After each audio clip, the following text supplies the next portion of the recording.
MobLand recap. As the body count rises, bonds are broken, loyalties are tested, and alliances are forged.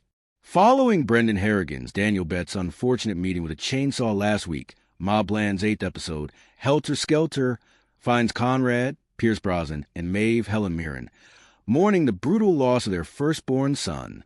As the family patriarch tearfully recalls the night his boy came into the world, his conniving better half comforts him, tightly holding his hand.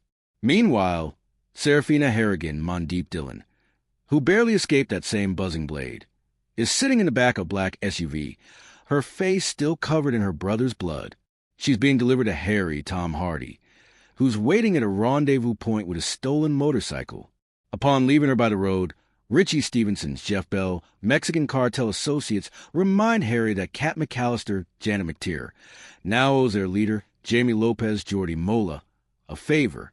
When Seraphina arrives home, she explains to her father what happened in Antwerp, blaming herself for Brendan's murder. But Conrad comforts her, ensuring her that Richie is the only person responsible. Maeve then enters the room and delivers one hell of a performance. She hugs her hated half-daughter, calls her a true Harrigan, and even offers to cook for her. Conrad then presses Harry on how he knows Kat, leading the fixer to reveal that McAllister offered him a job a couple of years back.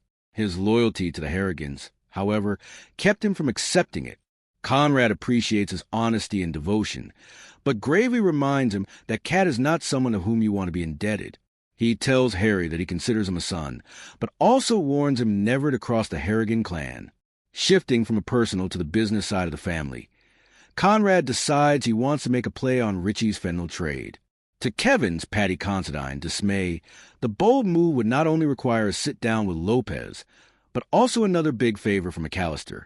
Harry gets the ball rolling for Conrad, putting calls into Freddie, Bradley Turner, his Richie Stevenson mole, and his cat contact Donnie, Alex Fine.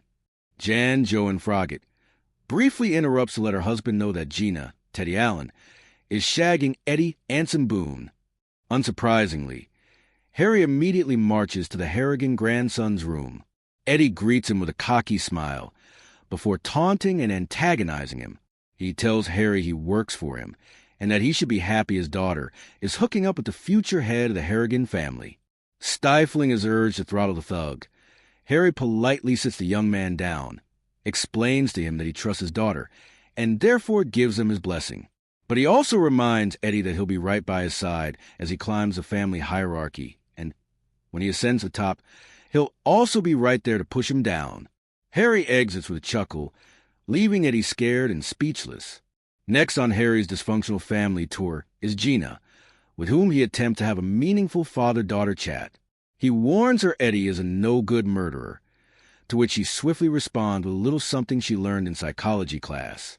She details the electric complex, in which daughters choose partners who display the same traits as their fathers.